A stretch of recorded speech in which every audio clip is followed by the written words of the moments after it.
Hello friends, welcome back to my channel. আশা করি তোমরা সবাই খুব ভালো আছো। আমি খুব খুব খুব ভালো আছি। আর দেখো, এখন বাজে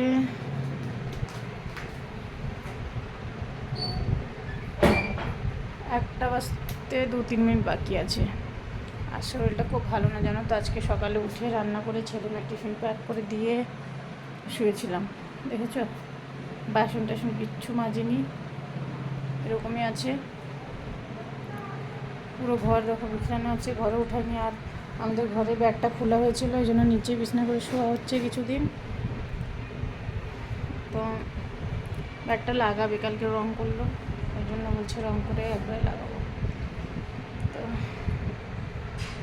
ওই জন্য কিছুদিন ধরে নিচে শোয়া হচ্ছে, কারণ ঘরে তো কীর্তন ছিল, কীর্তনের জন্য ঘরে জায়গার দরকার ছিল, ওই জন্য ব্যাগটা খুলে দেওয়া হয়েছে।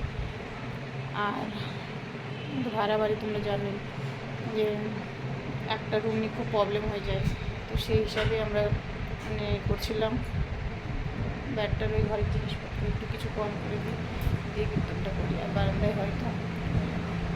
তো যাই হোক, এখন অনেক কাজ আছে, চান ধানো হয়নি। দেখো সকালে জাস্ট উঠে শুধু ওটা টিফিন প্যাক করে দিয়েছি, রান্না করা হয়ে গেছে।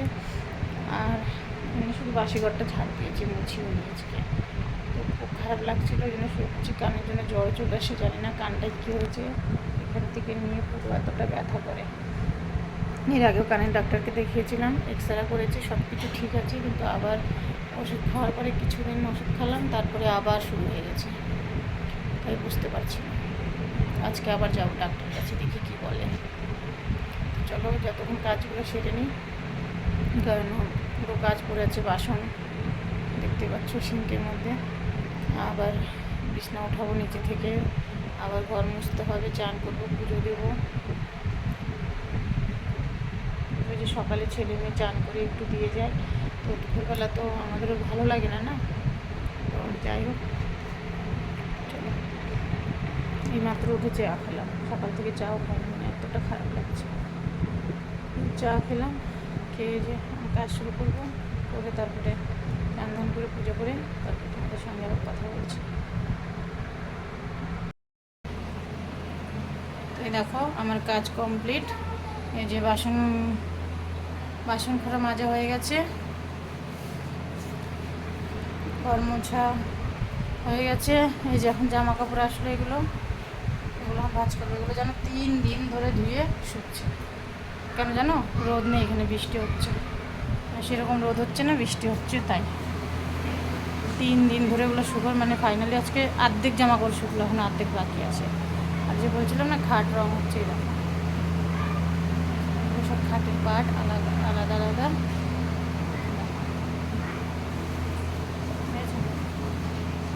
এইভাবে রং করে শুকোতে রেখে রাখা হয়েছে। আর খাটটা আদৌ এখানে পাতবো কি না জানি না, কেননা সে কারণটা তোমাদের সঙ্গে মানে শেয়ার তো করবো, নিশ্চয়ই দেরি আছে, এখন বলতে পারছি না বেশ। আর বছরে একবার করে আমাদের খাট রং হয়, কখন বলো তো? এই যে যখন কীর্তন হয়, খাটটা উঠানো হয়, ওই সময় আমাদের হচ্ছে খাটটা রং হয়।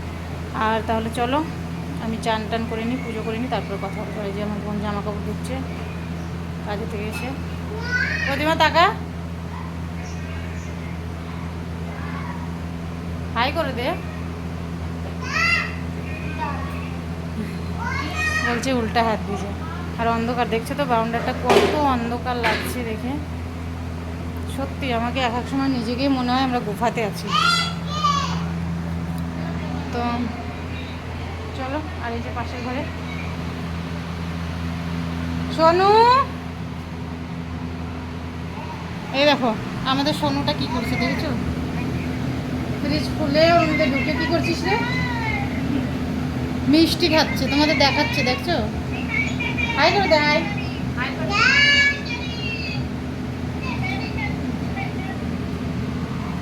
এই তো এরকম অবস্থা। চলো আর চান করে এসে যে আমাদের মিকি সোনাকে একটু দেখিয়ে দিই। এ দেখো মেয়ে স্কুল থেকে এসে এই যে মিকির সাথে খেলা শুরু করে দিয়েছে, বুঝেছো? মিকি, মিকি, দেখেছো মেয়ের সঙ্গে খেলছে।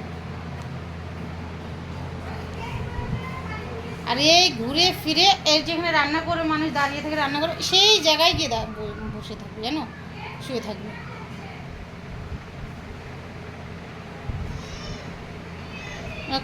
কখন যে কে যে মানে তুলে দিবে, পা তুলে দিবে ওর গায়ে, তাও জানি না। মেকে আয়, ওই দেখ, হাই বলতো বন্ধুদের, হাই হাই। খিদা লেগেছে, খিদা, আর খিদা পেয়ে গেছে। সকাল থেকে আজকে মাংস দিনি, জানো, আজকে আমার কথা শুনেনি। ওকে আমি বলছি বাইরে যাস না, কিন্তু আমার কথা শুনেনি, ও বাইরে এক লাফে ছাদে চলে গেছে। ওই জন্য ওকে মাংস সিদ্ধ করে দিইনি, এই যে ক্যাট ফুড আর দুধ দিয়েছিলাম ওটাই খেয়েছে। আজকে মাংস খেতে হয় না, সোমবার, আজকে নিরামিষ। এখন মেয়ে আসছে, এখন মেয়ের কাছে গিয়ে বারবার আবদার করছে মাংসটা, বারবার মেয়েকে টেনে টেনে ওই রান্নার ওখানে নিয়ে যাচ্ছে, বলতে তার পারছে না। তাহলে চলো চান করে আসি, চান করে পুজো করে আবার কথা বলবো। আর এই দেখো আমার পুজো হয়ে গেছে।